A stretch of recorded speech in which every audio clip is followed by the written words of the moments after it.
Dans ce chapitre, nous allons d'abord parler de la façon dont le monde a changé. Il est évident que la connectivité entre la technologie, la biologie et l'Internet nous a conduit à un nouveau paradigme qui, depuis 2015, est connu comme la 4e révolution industrielle. En d'autres termes, cette révolution est l'union parfaite entre la technologie et la biologie.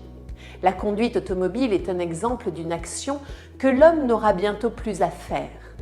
Cependant, l'homme doit avoir son mot à dire pour dire à la voiture où nous allons et dans quelle direction nous voulons aller.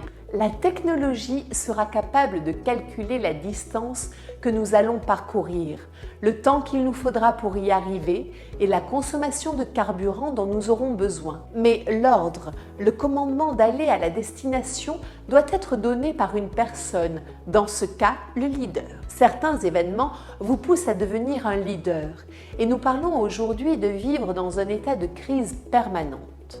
Il suffit de regarder l'histoire du début du XXe siècle.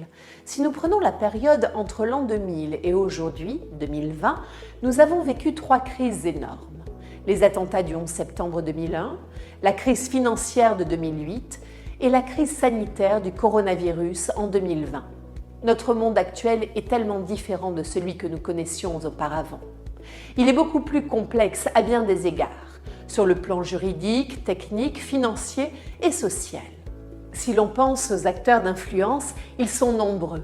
Des acteurs à l'échelle de l'État, tels que les gouvernements et les entités nationales, aux grandes multinationales, en passant par les chefs religieux ou les dirigeants par secteur d'activité, pour ne citer que quelques exemples.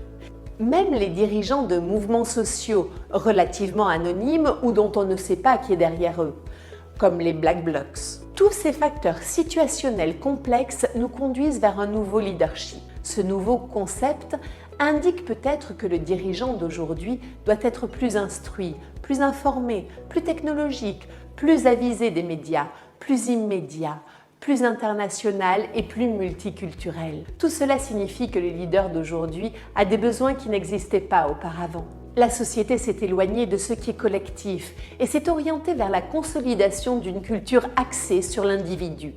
Cela affecte à la fois notre façon de produire et la façon de commercialiser et de gérer. Les facteurs déterminants du nouveau style de leadership sont les suivants. L'interaction de personne à personne, d'égal à égal dans nos relations avec les autres. L'interaction positive avec l'autre personne pour un résultat efficace pour les deux parties. L'interaction non manipulatrice visant le bien commun entre les deux parties, créant des relations fructueuses et durables. La possibilité d'influencer positivement et efficacement tous les domaines d'activité, clients, fournisseurs, collaborateurs, partenaires, etc.